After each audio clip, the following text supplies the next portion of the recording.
Si bien el apóstol Pedro, tal vez el apóstol Pablo, son dos de los ejemplos más claros de un antes de Cristo y un después de Cristo, creo que es el apóstol Juan quien más claramente comunica lo mismo a través de sus palabras, de una manera escrita, de una manera auténtica. De hecho, nadie escribió más que Juan acerca de la verdad y el engaño, por ejemplo, acerca de la mentira y el error, acerca del amor y lo que es opuesto al amor. Pero aún así, Juan en algún momento fue llamado hijo del trueno. Y la pregunta que nosotros nos hacemos y que es válida es: ¿qué tiene que ocurrir en la vida de un hombre, de una persona, para que pase de decir: Jesús, ¿quieres que hagamos descender fuego para que consuma a todas estas personas que no creen en ti? Y luego podamos escuchar a ese mismo hombre decir: amémonos unos a otros porque el amor es de Dios. ¿Qué es lo que tiene que ocurrir? Eso es lo que espero que Dios nos recuerde y nos hable, entre tanto que miramos un poquitico la vida del apóstol Juan. Padre, gracias porque tu mano está tan presente en mi vida, en la vida de cada uno de nosotros, como lo estuvo en la vida de cada uno de estos hombres, que claramente no los llamaste porque fueran brillantes o porque su coeficiente intelectual fuera más que los demás o porque sus riquezas o su poder de elocuencia fuese tan especial. Lo hiciste por amor. Y nosotros hemos experimentado ese amor de tantas formas, Señor, también, que por eso nuestro canto esta mañana es: queremos más. No queremos conformarnos con lo que ahora tenemos y en lo que concierne a ti, sino que queremos conocerte y queremos conocerte de una manera real, Señor. Queremos no solamente que en nuestro pensamiento, en nuestra mente haya un concepto de un Dios o un ser superior a nosotros, sino que realmente queremos experimentar ese Dios que camina con nosotros, que está tan inmerso en nuestro día a día, que simplemente podemos contar con Él, que aunque conoce nuestras debilidades, nos ama tal y como somos y está dispuesto a caminar con nosotros a tal punto de convertirnos en eso que tú quieres ver. Así que yo te ruego que a través de la vida del apóstol Juan, nosotros podamos amar tu obra, que podamos amar tu propósito y que podamos abrazarlo, y que cada vez, Señor, que nosotros sentimos que estamos caminando lejos de ti, que podemos cantar: quiero estar donde tú estás.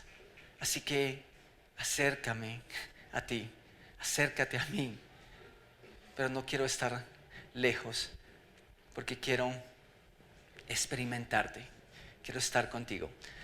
Gracias por cada uno de mis hermanos esta mañana y por las personas que has traído esta mañana hasta este lugar. Oramos en tu nombre, amén y amén.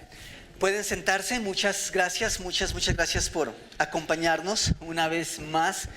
Tenemos personas que nos acompañan por primera vez esta mañana y queremos que se sientan como en casa. Esperamos que ya por lo menos disfrutaron de un café.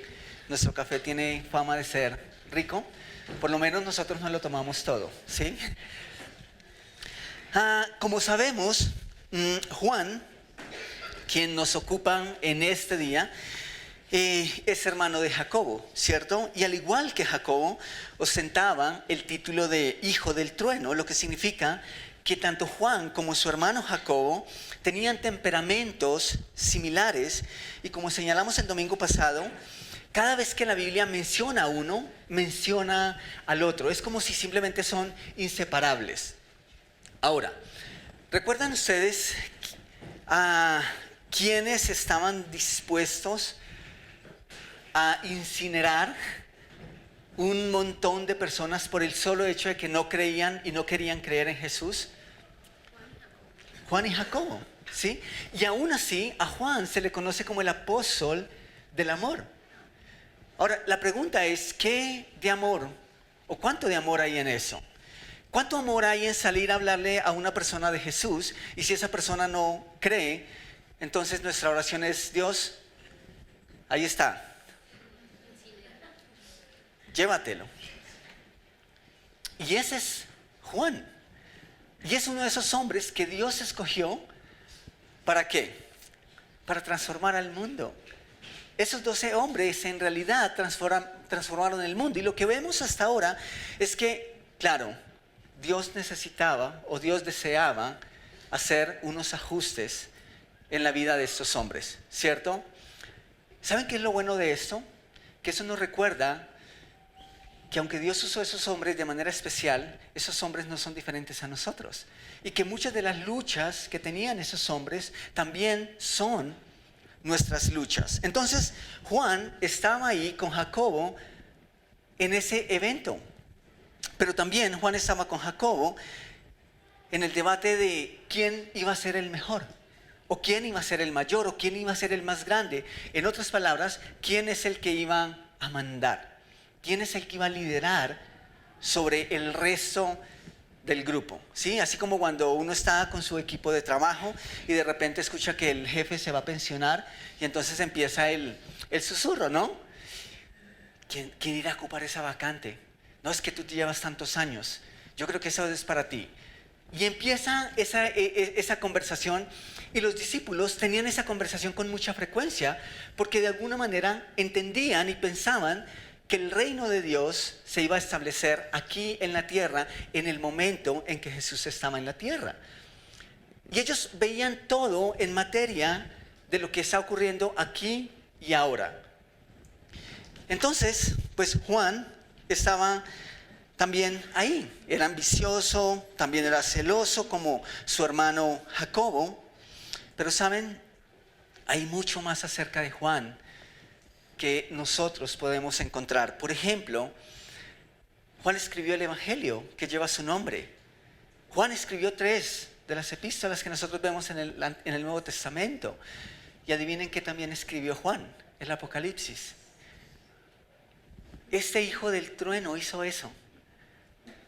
Y no lo hizo, tal vez, mientras seguía siendo un hijo del trueno.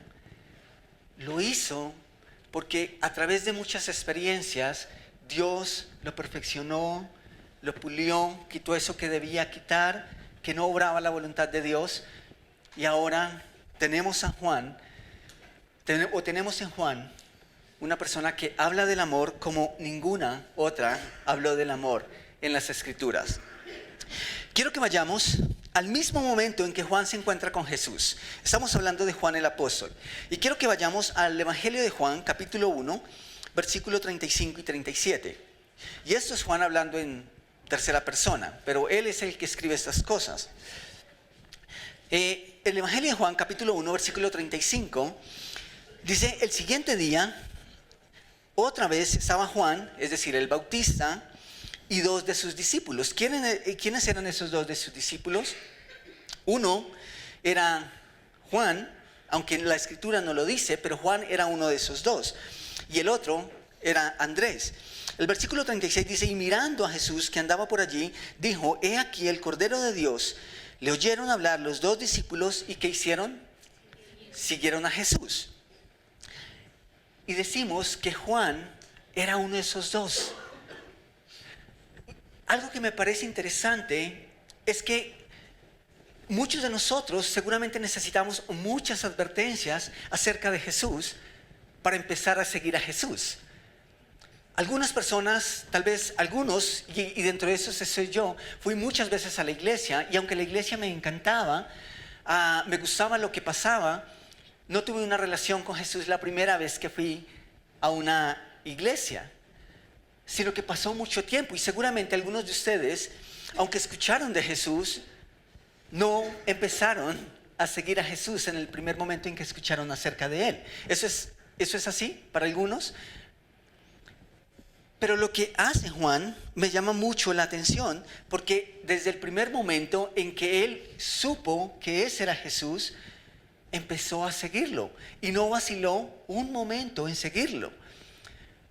eso también nos dice algo acerca de Juan.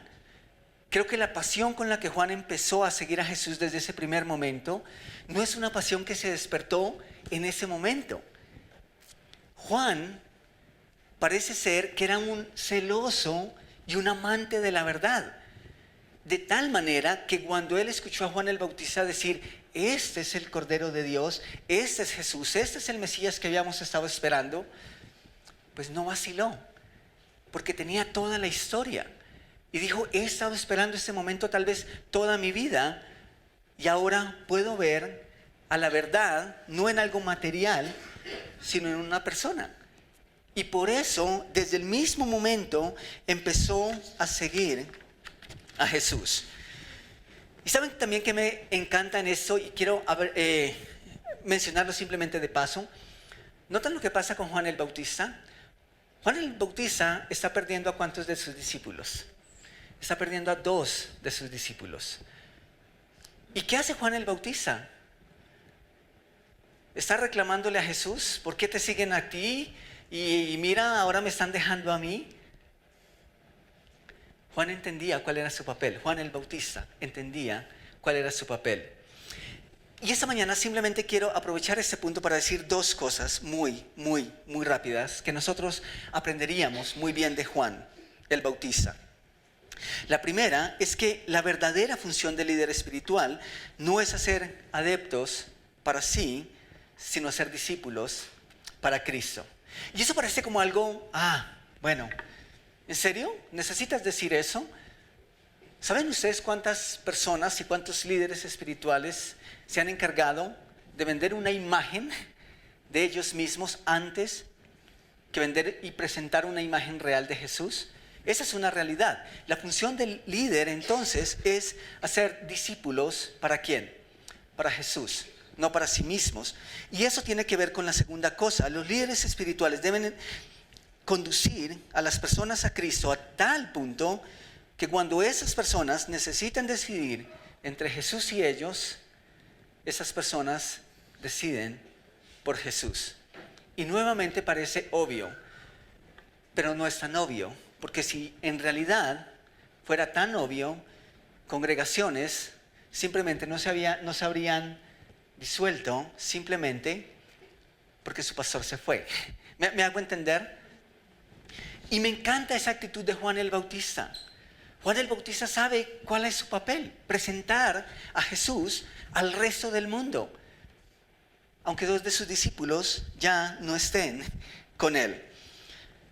Entonces, decimos que ahí está Juan, y de ahí en adelante Juan no se separa ni un instante de Jesús. Y a lo largo del Antiguo Testamento, de hecho, nosotros podemos aprender más de Juan por sus escritos que por lo que alguien más dijo acerca de él. Sus escritos simplemente son un reflejo de alguien que amaba la verdad, alguien apasionado por la verdad. ¿Recuerdan que dijimos que Juan era parecido a su hermano? Que era temperamental, impetuoso, era ansioso, ambicioso, pero también era celoso. Y ese mismo celo es el que Dios va a usar para que Juan deje un legado impresionante para la iglesia y para cada uno de nosotros. Por ejemplo, les decía hace un ratico que nadie habló más en las Escrituras acerca del amor que lo que hizo Juan el apóstol. No el Bautista, sino Juan el apóstol. Y espero que no nos confundimos. Juan habló de la importancia del amor, poniendo énfasis especial en el amor cristiano, es decir, en el amor que los creyentes deben mostrar hacia Jesús, pero también mostró el amor de Cristo por su iglesia de una manera especial, y también el amor mutuo entre creyentes, que se supone es el reflejo máximo de los hijos de Dios. Juan fue el que dijo: en esto conocerán que somos hijos de Dios, ¿sí? Si nos amamos los unos a los otros. No en lo mucho que hablamos, no en lo bonito que hablamos, no en lo bonito que cantamos un domingo, o cómo batimos las manos. Sí, eso es importante, porque finalmente es la expresión de cada uno. Pero el amor, ese el que nos habló Juan, ese es el sello del cristianismo. Y ese es el rasgo principal de un creyente. Ahora, ¿de quién aprendió Juan eso? ¿De quién aprendió el hijo del trueno? Amar y a manifestar ese amor de una manera correcta. Lo aprendió de su maestro, lo aprendió de Jesús. Por naturaleza, nosotros no podemos hacerlo. Por naturaleza, nosotros no amamos. De hecho, Juan dice que el que no ama es ¿por qué? Porque no ha conocido a Dios. Y Juan se encargó de vivir esa realidad y de dejarnos eso mismo. Ahora, estamos diciendo que no siempre él fue así de amoroso. Juan no siempre fue así de cálido, no siempre fue así de tierno. De hecho, una de las imágenes erradas que nosotros nos hemos hecho acerca de Juan es que era demasiado tierno y delicado. De hecho, muchas corrientes o algunas personas han usado esos textos en donde la Biblia nos dice que Juan estaba recostado al pecho o al costado de Jesús para distorsionar la palabra y simplemente hacer unas aberraciones impresionantes, ¿sí? Pero Juan, no, Juan era un hijo del trueno. Y quiero que miremos un evento, uno de esos que nos permite ver que definitivamente era un hombre celoso, era un hombre temperamental, era un hombre incluso con un carácter muy fuerte. Vamos a Marcos capítulo 9, versículos 38 y 40. No sabemos en qué momento ocurrió lo que vamos a leer. Lo que sí sabemos es que quedó registrado en este punto. Pero en Marcos capítulo 9, versículo 38, dice: Juan le respondió diciendo: Maestro, hemos visto a uno que en tu nombre echaba fuera demonios. ¿Pero qué? Pero él no nos sigue. Y eso es un problema para Juan. ¿Cómo es que hace eso, pero no está con nosotros? ¿Cómo es que no hace parte del círculo íntimo de Jesús y se atreve a expulsar demonios? ¿Y qué hizo? Y se lo prohibimos. Porque no nos seguían. Ahora, nosotros podemos ver eso y decir, bueno, pero ¿qué hay de malo en eso? Aparentemente no estaba haciendo algo incorrecto, ¿cierto? Eso es lo que nosotros vemos superficialmente, pero por las palabras de Jesús inmediatamente, nosotros vemos que la motivación y los sentimientos o lo que motivó a Juan a tomar esa acción en contra de ese hombre no era lo correcto. Y podemos sacar algunas conclusiones de eso. Pero en el versículo 39 Jesús le dice, pero Jesús dijo, no se lo prohibáis, porque ninguno hay que haga milagro en mi nombre que luego pueda decir mal de mí. Porque el que no es contra nosotros, por nosotros es. ¿Estaba Juan equivocado? Sí. Y nosotros vemos estas cosas y nosotros somos muy celosos de estas cosas, ¿cierto? Nosotros somos muy celosos de quien enseña, de quien hace esto, de quien hace lo otro. Y está bien que tenemos cuidado con esas cosas. Pero aquí vemos que Juan tomó una acción y Jesús simplemente le dice, no debieron haberlo hecho. Tal vez la razón es que Juan sí se siente dentro de una élite. Tal vez esa es la razón. Tal vez Juan está sintiendo que solamente ellos tienen acceso y derecho a algunas cosas, que son muy, muy puntuales. Por ende, todos los que no sean como él, o todos los que no sean como ellos, luego no pueden tener el derecho y luego no pueden ser usados. Y vuelvo y digo, eso necesitamos tomarlo con mucho cuidado. Pero cuando Jesús les dice, ustedes no han hecho bien, es porque evidentemente Juan no entendía. Seguramente esto había sido un impulso de su celo carnal. Tal vez había sido un impulso de una evaluación muy superficial. Y llevado por su celo de apóstol, amigo íntimo de Jesús, simplemente le dijo a una persona, invalidó a una persona que estaba haciendo lo correcto, pero por cuanto para él no era lo correcto, dijo no. Y se lo prohibió. Y parece que esa persona le creyó y se lo tomó muy en serio. Pero simplemente lo paró ahí. Entonces, Juan también era volátil, también era tosco, tal vez un poco agresivo, apasionado, celoso y tal vez ambicioso. ¿Recuerdan lo que le había pedido a Jesús a través de su madre? Quería un puesto. Y tal vez motivado por eso, es que dijo, uy, aquí ya somos 12 para pelearnos un puesto, si permitimos uno más, eso va a hacer mucho más difícil la cosa. Y Juan simplemente dice que de manera contundente, simplemente prohibió. ¿Saben qué es lo interesante? Eso no pasó ahí.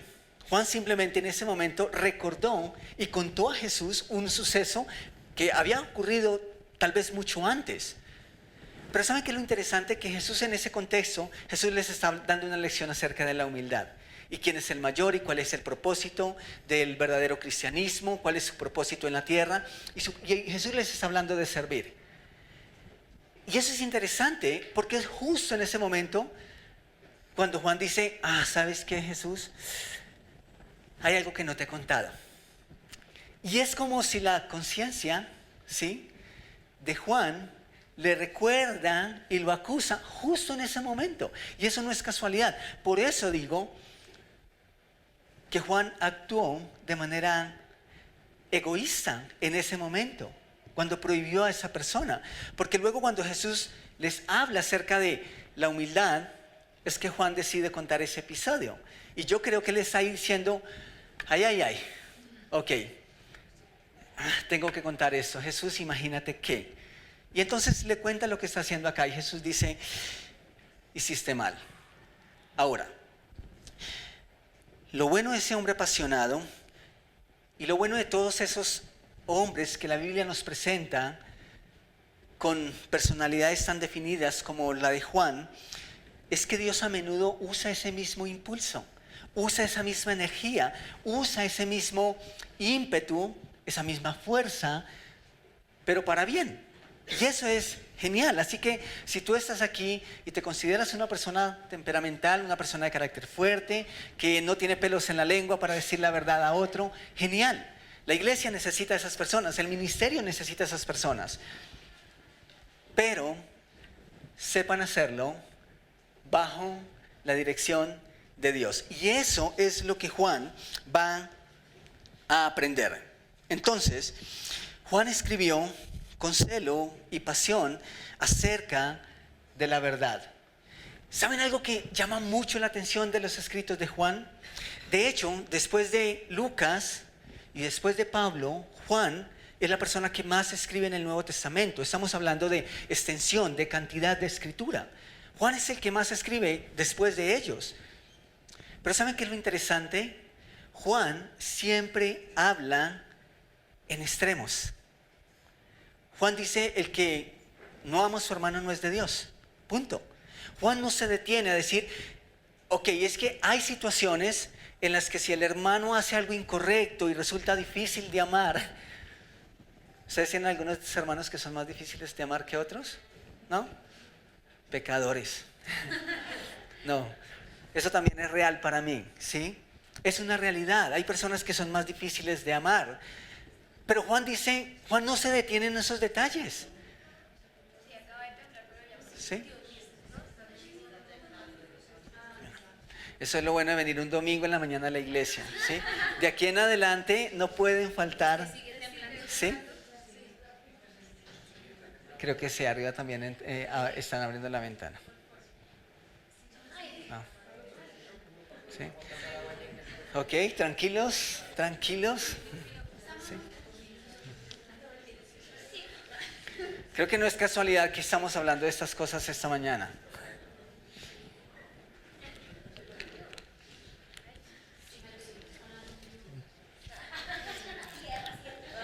Se está transformando en trueno. Ok, ¿Ya? ¿Todo bien? Confiamos en que todo está en control, ¿sí? Entonces, estamos diciendo que Juan simplemente está hablando de dos puntos cada vez. Él está diciendo, o es negro o es blanco. O tú amas o tú odias. O estás con Dios o estás lejos de Dios.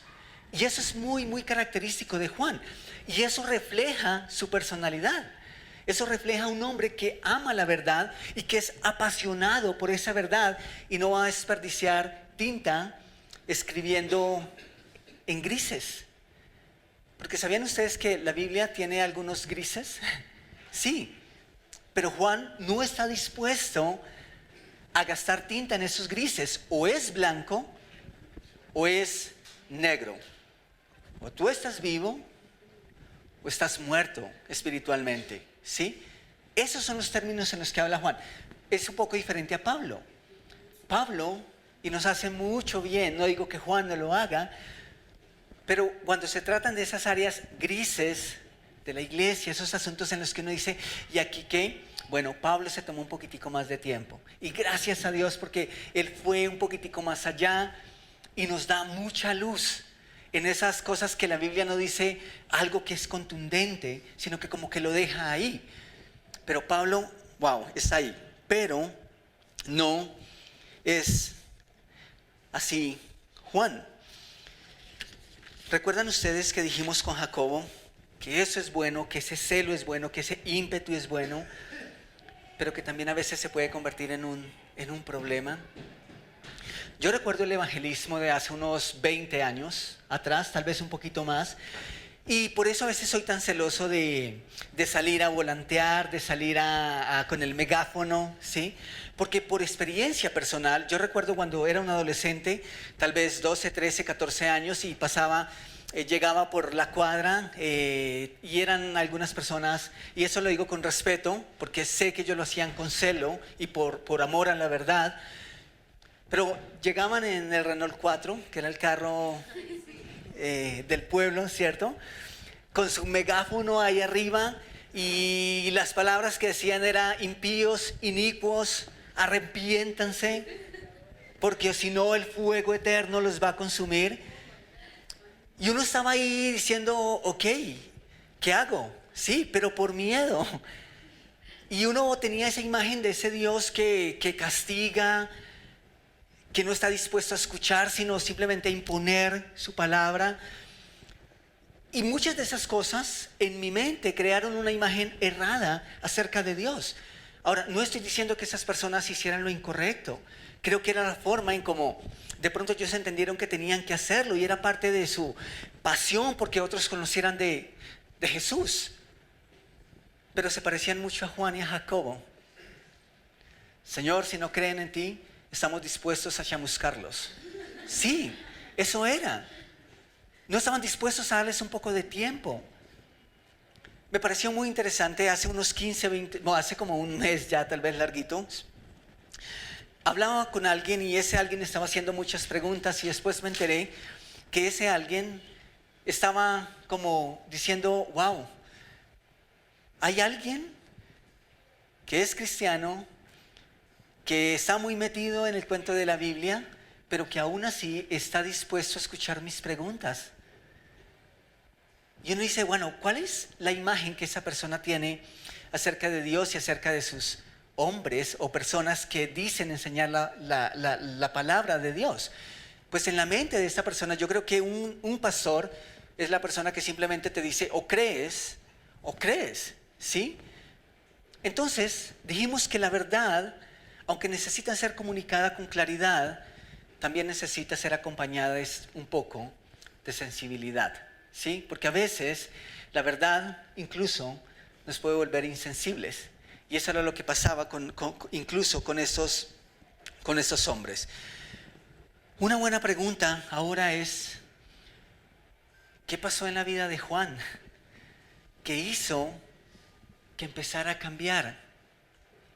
¿Cuál fue ese punto de inflexión en la vida de este hombre? ¿Y cuál es esa pauta que tal vez cada uno de nosotros hemos necesitado en nuestra vida como creyentes para decir, ok, a partir de ese momento yo no volví a ser el mismo. Y creo que eso es importante. No digo que todos lo necesitamos, pero conozco muchas personas y creo que Juan y algunos apóstoles tuvieron ese momento en el que dijeron, de aquí en adelante definitivamente mi vida es diferente, aunque ya conocieran de Jesús, aunque ya hubiesen estado caminando con Él. Y pensando en eso, esta semana,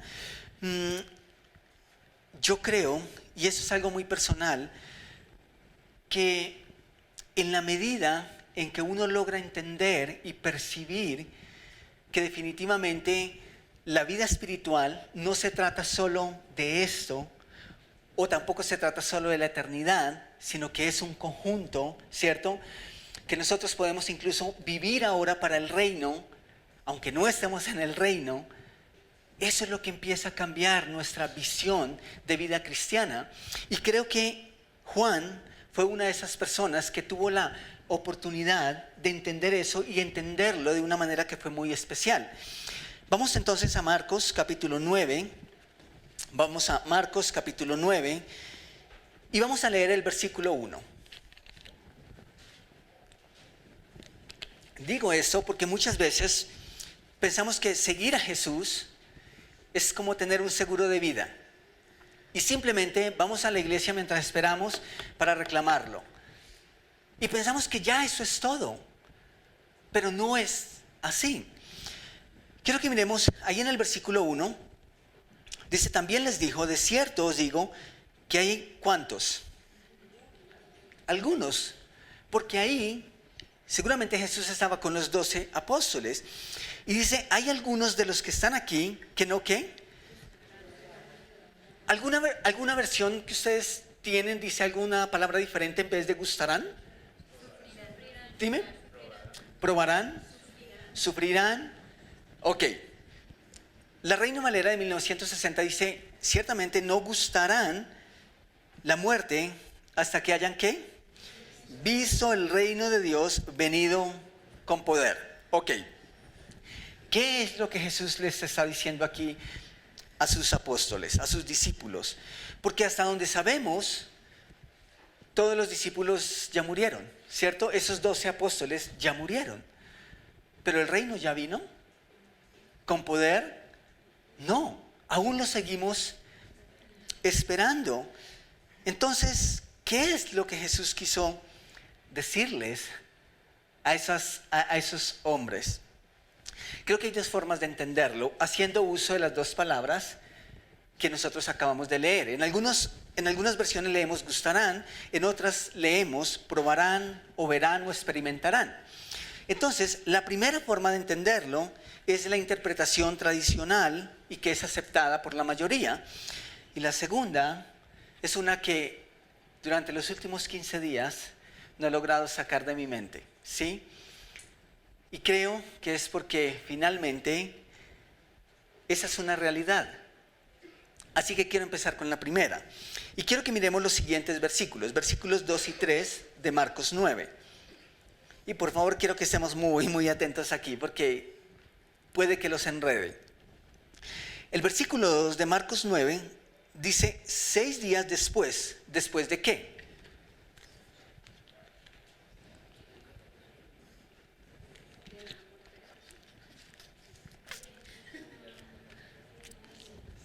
Eso es interesante. 6 días después de que Jesús les dijo, ciertamente, algunos de ustedes no van a gustar la muerte hasta que el reino de Dios haya venido con poder.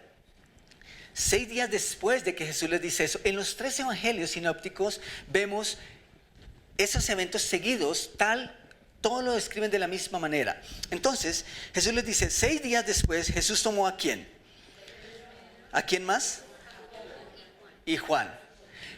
¿A cuántos Jesús les dijo que iban a ver, que iban a tener la posibilidad de ver eso? ¿A todos? No. Les había dicho algunos de vosotros, ¿cierto?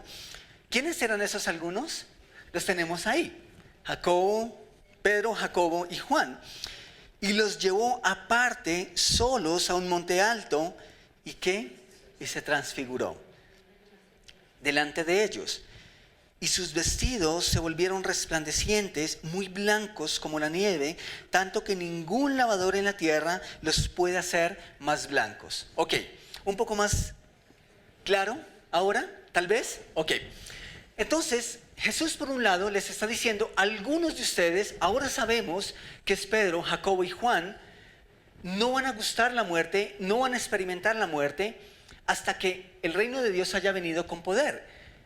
¿Y qué pasa 6 días después? Jesús se transfiguró. ¿Y saben qué era eso? Ellos, Jacobo, Pedro y Juan, lograron ver a Jesús como lo vamos a ver en la eternidad. Ahora tengo una pregunta. ¿Qué les motiva a ustedes cuando piensan en la eternidad?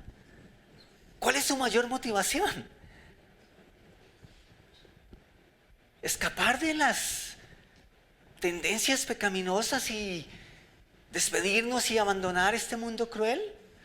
Porque es que mi trabajo es malo. Porque es que en mi casa las cosas no van muy bien. Bueno, eso es un añadido, eso es un valor agregado. Pero lo que debe motivarnos es ver a Jesús, a nuestro Señor, a nuestro Salvador, cara a cara. ¿Y saben qué pasó en ese momento? Ellos lo vieron. Entonces, de manera literal, Jesús les cumplió a esos hombres.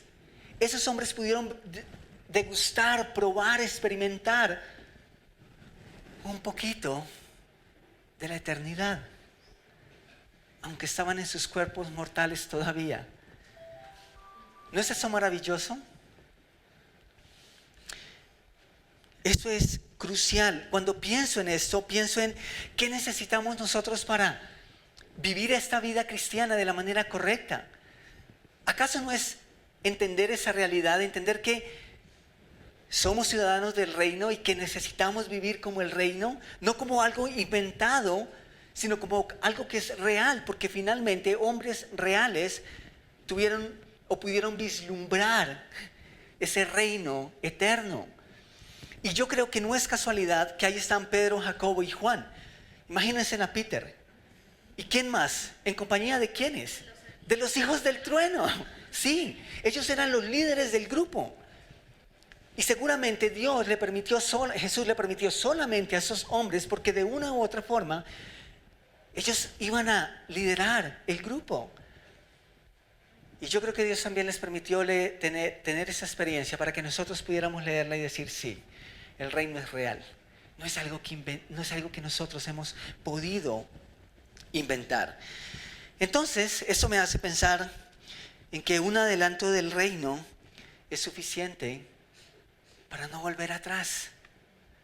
Y ahora estos hombres no tenían nada más por qué vivir, sino por eso. Por otro lado, como alguien dijo, pues fe en el futuro es poder en el presente. ¿Y qué más necesitamos para vivir el presente pensando en el futuro que tener un poquitico de ese futuro en nuestros ojos y en nuestra retina? Y eso fue lo que Dios le permitió a estos hombres. Necesitaban una motivación, necesitaban un argumento. Bueno, Dios fue bueno con ellos, pero también con nosotros, porque podemos leerlo como algo que es una realidad. Ahora, de manera literal, ellos no murieron, porque solo 6 días después Jesús les cumplió la promesa. Pero la otra forma de verlo es cuando en algunas versiones leo y encuentro la palabra gustar. Y quiero detenerme ahí un momento. El término gustar es sinónimo o es usado al igual que probar o experimentar en algunos textos en la Biblia. En el sentido figurado, gustar se refiere en el Nuevo Testamento a experimentar algo de manera consciente. Incluso Hebreos 2:9 nos dice que Jesús gustó. ¿Qué? La muerte. ¿Por qué? La muerte es mala. Pero ¿cómo es que nosotros podemos leer que incluso Jesús gustó la muerte? Porque era consciente de lo que su muerte iba a traer a todos. Él probó la muerte, sí. Experimentó la muerte, sí. Vio la muerte, sí. Gustó la muerte, sí. Esos términos se usan de igual manera en varios contextos. Luego eso me hace que me haga una pregunta. Y es, ¿quién que habiendo visto a Jesús cara a cara desearía volver a estar en este mundo? Sí. Luego, después de esa experiencia, ellos iban a entender que es solo la muerte física la que nos permite el acceso a la gloria en todo el esplendor. ¿Me hago entender? Como alguien dijo, para el creyente la muerte es un premio. Sí, porque aunque nosotros somos ciudadanos del reino, no podemos y no percibimos todavía a la totalidad de ese reino, porque estamos limitados por este cuerpo. Pero yo me atrevo a decir que esa palabra va bien ahí. Yo me atrevo a decir que después de esa experiencia, ellos, aunque amaban esta vida, ¿qué más daba si morían? ¿Me hago entender? Claro. Quiero que miramos este mismo principio en las palabras del apóstol Pablo. Vamos a Filipenses, capítulo 1, versículo 21. Filipenses 1, 21. El apóstol Pablo dice, porque para mí el vivir es ¿qué? ¿Quién? Cristo.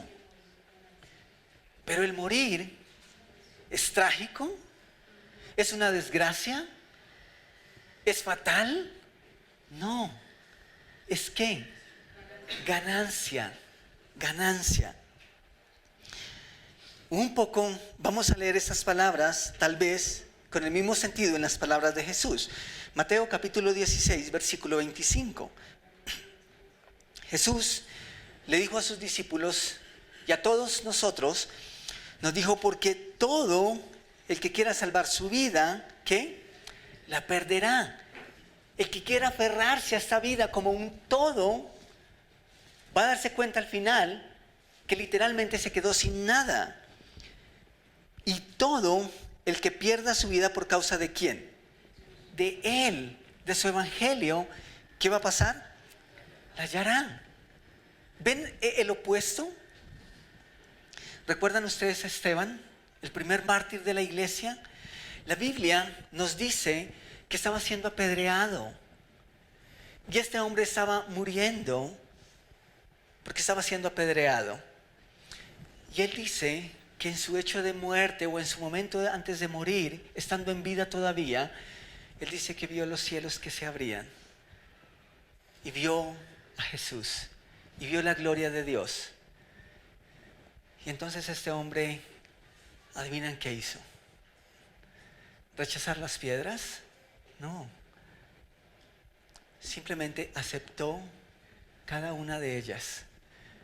Vuelvo y digo, porque ¿quién que ha tenido la oportunidad de estar delante de Dios quisiera estar en otra condición?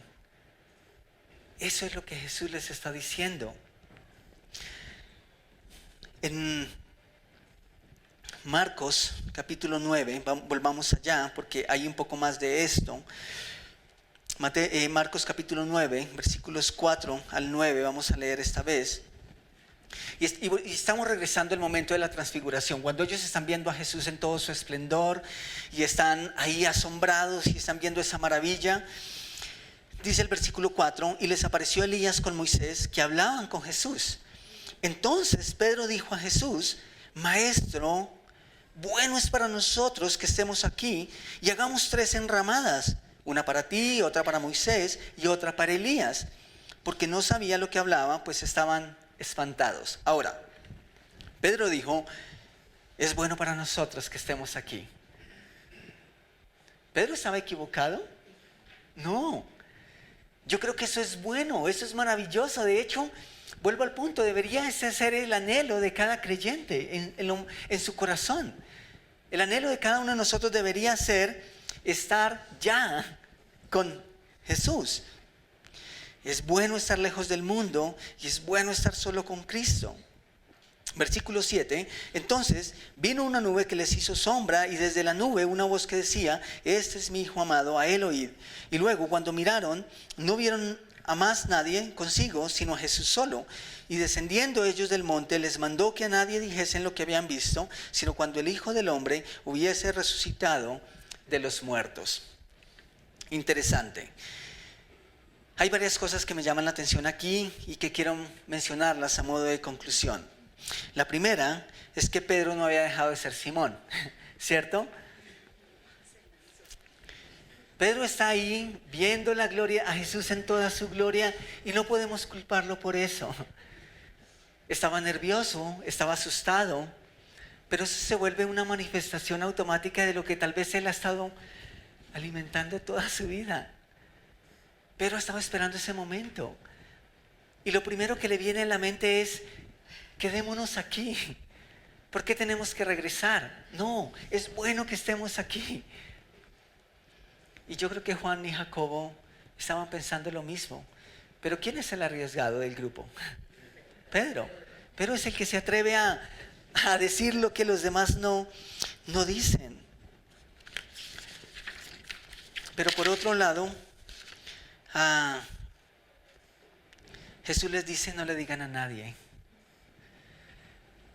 Ustedes se imaginan, en ese contexto ellos han estado discutiendo quién es el que va a mandar. ¿Ustedes se imaginan estos tres personajes bajando de ese monte, diciéndole a los otros 9, ahora lo tenemos claro, no nos habíamos equivocado? Mira lo que acabamos de ver. ¿Dónde estaban ustedes? ¿Saben qué? Yo creo que nuestra mamá tenía razón. Bueno, Pedro está ahí capoteando por el ladito, pero yo creo que uno de los tres va a salir el que los va a mandar a ustedes. Y ellos están ahí haciendo alarde de esta experiencia y diciéndoles, mira, ¿ustedes dónde estaban? Y entonces Jesús les dice, por favor, no le digan esto a nadie. Yo creo que Jesús en parte conocía la intención de sus corazones, lo impulsivos que eran. Qué castigo para ellos, ¿cierto? Así como cuando le dicen al niño, esta es una sorpresa para su papá, no le vaya a decir nada, no le vaya a decir que no le tenemos una sorpresa. ¿Y qué dice el niño cuando llega el papá? No te tenemos una sorpresa, ¿cierto? Y luego el papá, como es superdotado, él entiende que hay una sorpresa.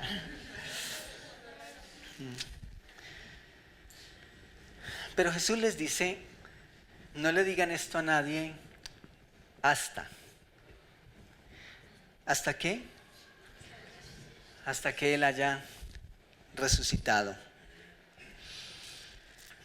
¿Ustedes recuerdan cuando Jesús fue llevado para ser condenado? ¿Cuántos apóstoles, cuántos de sus 12 estuvieron con Él hasta el último momento? Estaba Pedro, lo sabemos, y muy seguramente estaba Juan, ¿sí?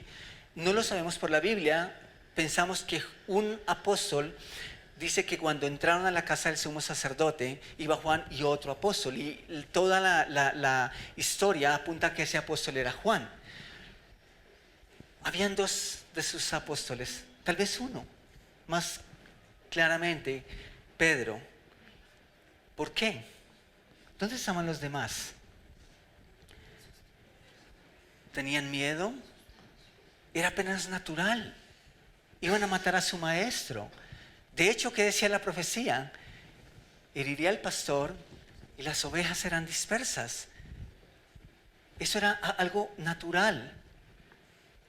Pero ¿saben ustedes lo que pasó después de que Jesús resucitó y los encontró y fue y los buscó y los reunió? ¿Ellos tenían miedo? No. ¿Por qué? Sí. Porque entendieron de qué se trataba todo. Y porque ahora tenían un cuadro un poco más completo. Y ahora entonces ellos estaban listos para decirles al mundo ¿qué? Mira, nosotros vivimos para el reino. Un reino que es real. Un reino que al Jesús resucitar Abrió las puertas. ¿Para quiénes? ¿Para los 12? No, para todo aquel que desee entrar y ser parte del reino. Ellos entendieron que la misión de su maestro era sufrir en una cruz. Antes de ese momento, para ellos era imposible concebir la idea de que un Salvador tuviese que morir. ¿Por qué? Porque aún en nuestro momento los héroes en las películas mueren. No. Y ellos entonces vieron a Jesús morir, pero también luego lo vieron resucitado. Y ahora tenían un cuadro más completo. Ya no tenían miedo. Ahora estaban incluso dispuestos a entregar su vida por el reino. ¿Cómo resumimos esto de probar y gustar después de haber visto el reino o a Jesús en su gloria? Creo que el apóstol Pablo lo resume de una manera que es muy, muy puntual. Quiero que vayamos a Filipenses, regresemos al capítulo 1 y vamos a leer los versículos 22 y 24.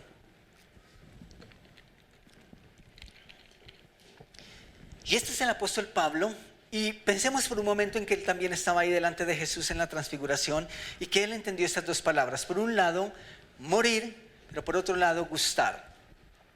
Y en el versículo 22 dice, pero si vivo, puedo realizar más labor fructífera para Cristo. Y Pablo entiende que mientras esté en esta tierra, él puede seguir llevando a otras personas a Jesús y motivando a los que ya tienen una relación con Jesús a seguir viviendo su vida cristiana. Y noten lo que dice después, así que realmente no sé qué es mejor. ¿Y saben qué me encanta de Pablo? Que Pablo no está diciendo qué es mejor, ir a la ciclorruta o ir a la iglesia. ¿Qué voy a la iglesia hoy? ¿Qué será mejor? Porque a veces esos son nuestros dilemas, ¿cierto? A veces nuestros dilemas es, ¿será que pongo un poquitico más de salario para que me aprueben el crédito o no? ¿O hago lo que es correcto y me arriesgo a que me rechacen? Pero los dilemas de Pablo, los dos son santos y son buenos. Y entonces él dice, así que realmente no sé qué es mejor. Versículo 23, estoy dividido entre dos deseos. Quisiera partir y estar con Cristo, lo cual es mucho mejor para mí. La muerte es ganancia. La muerte es un premio. Versículo 24, pero por el bien de ustedes es mejor que siga sirviendo. ¿Saben qué pasó con Juan, Jacobo y Pedro que tuvieron esa visión? Ellos entendieron esto.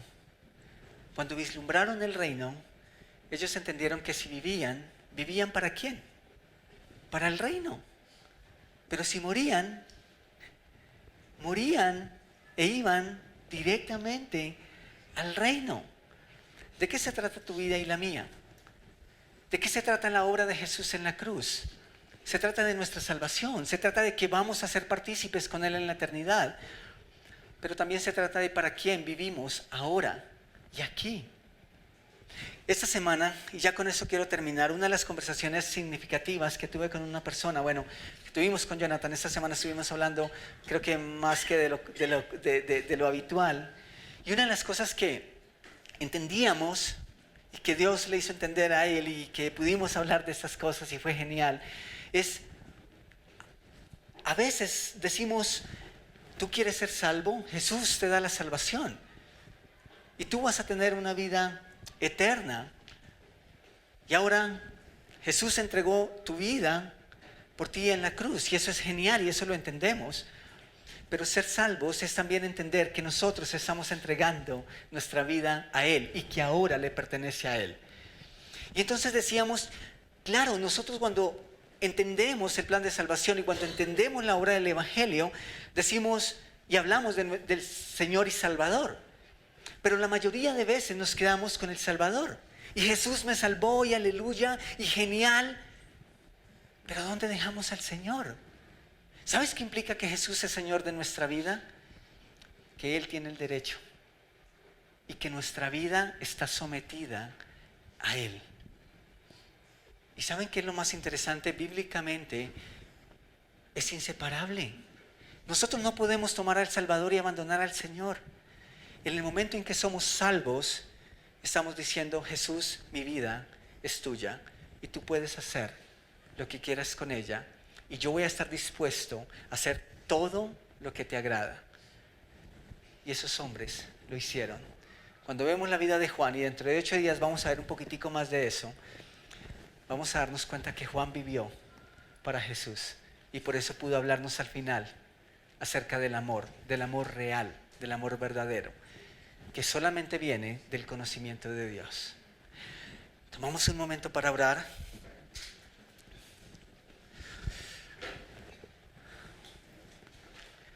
¿Cuánto conoces a Jesús? ¿Cuánto conoces a Dios? ¿Cuánto estás dispuesto a entregar tu vida a Dios? ¿Saben? Las Escrituras dicen que esto es imposible si nosotros primero no tenemos una relación con Jesús. Tú no puedes vivir para el reino si no conoces al Rey.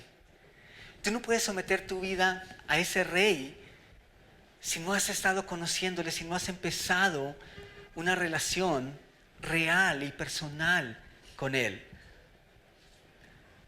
Y esta mañana puede ser el día en que tú dices: empecé mi vida con Jesús.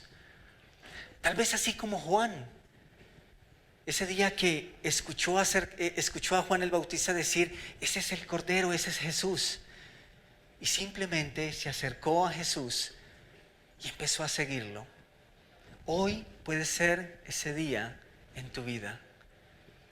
Y si esta mañana tú estás acá, si Dios esta mañana te ha traído hasta este lugar y tú quieres dar ese paso y empezar una relación con Jesús, yo quiero pedirte que levantes tu mano. Y con tu mano levantada simplemente nos estás diciendo: yo quiero que Jesús sea el Salvador de mi vida, pero también quiero que Él sea el Señor de mi vida. Quiero que Él sea el que gobierne, el que me dirija, el que guíe mis pasos. ¿Hay alguien esta mañana que con mano levantada diga: estoy listo para dar ese paso? Levanta la mano. Gracias, gracias. ¿Alguien más? ¿Alguien más que diga: yo necesito, yo deseo que Jesús sea mi Salvador? ¿Hay alguien más? Gracias. Ahora pueden ir con una persona y hablar de estas cosas. Tal vez tú estás aquí y ya tienes una relación con Jesús.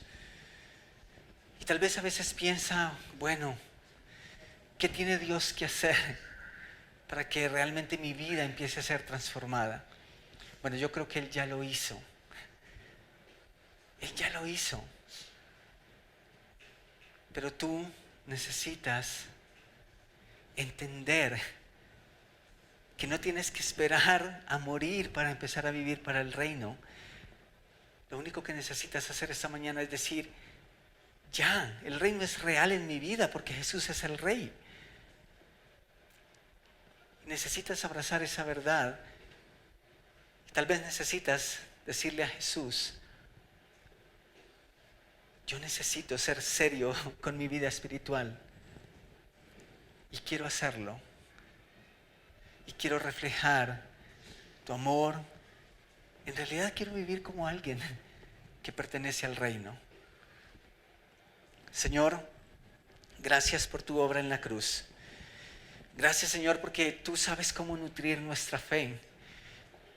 Y tomaste a Juan y tomaste a Pedro y tomaste a Jacobo y les diste esta porción de eternidad, porque finalmente ellos iban a ser los encargados de mostrarnos a nosotros, pero de manera inmediata, a sus amigos y compañeros. ¿Qué necesitamos nosotros, Señor, para ponernos serios? Tú lo sabes. Y si necesitamos ese clic, esa pauta, pues yo te ruego que en tu misericordia, Señor, tú lo hagas con cada uno de nosotros, aunque siento que ya lo hiciste. Y si el entender tu evangelio y el entender que moriste en la cruz en mi lugar, en nuestro lugar, y entender que somos salvos por gracia no nos mueve, encuentro difícil que algo más pueda hacerlo. Pero yo te ruego que si lo necesitamos, si necesitamos algo más, que tú lo trates con cada uno de nosotros. Pero por favor, Señor, que no sigamos siendo los mismos. Gracias por tu palabra esta mañana, gracias por tu amor, gracias por caminar con cada uno. En tu nombre, amén y amén. Muchas gracias. Wow, hoy me llevé un poquito más de tiempo, un pocotón más de tiempo, ¿sí? Rápidamente quiero decirles que cuando ustedes pasan esa puerta, si es la primera vez que nos acompañan, que sí, tenemos personas nuevas, ¿sí? Sí, tenemos personas nuevas que nos acompañan. Ustedes son bienvenidos. Queremos que regresen, ojalá, queremos verles el próximo domingo. Y para eso queremos que en su celular puedan escanear un código QR que está ahí a la salida, y simplemente eso los va a llevar a una tarjeta virtual que nos gustaría que ustedes pudieran llenar para poder estar en contacto con ustedes. Si lo pueden hacer y lo quieren hacer, genial. Bienvenidos todos. Rápidamente tenemos Maná esta semana, el viernes. Oremos por ese ministerio, oremos porque necesitamos voluntarios, oremos porque ojalá Dios ponga en sus corazones el participar en ese ministerio que llama Maná. Es un ministerio que hacemos para chicos entre 12 y 10, para chicos que están entre primero y séptimo grado, ¿sí? Así que si quieren saber un poquitico más de eso, pueden acercarse a John, a las personas que están trabajando con los niños, a mí, hay varias personas acá que les pueden preguntar. ¿Qué más tenemos? Para chicos entre 12 y 17 años, todos los sábados en este lugar tenemos un espacio para ellos, de 3:30 a 5 de la tarde, ¿sí? Sábados de 3:30 a 5 de la tarde para chicos entre 12 y 17 años. Y el viernes arrancamos con nuestro tiempo de conexión. Tenemos 6:30 de la tarde en este lugar el viernes, ¿ok? Y ahora sí, viene el café.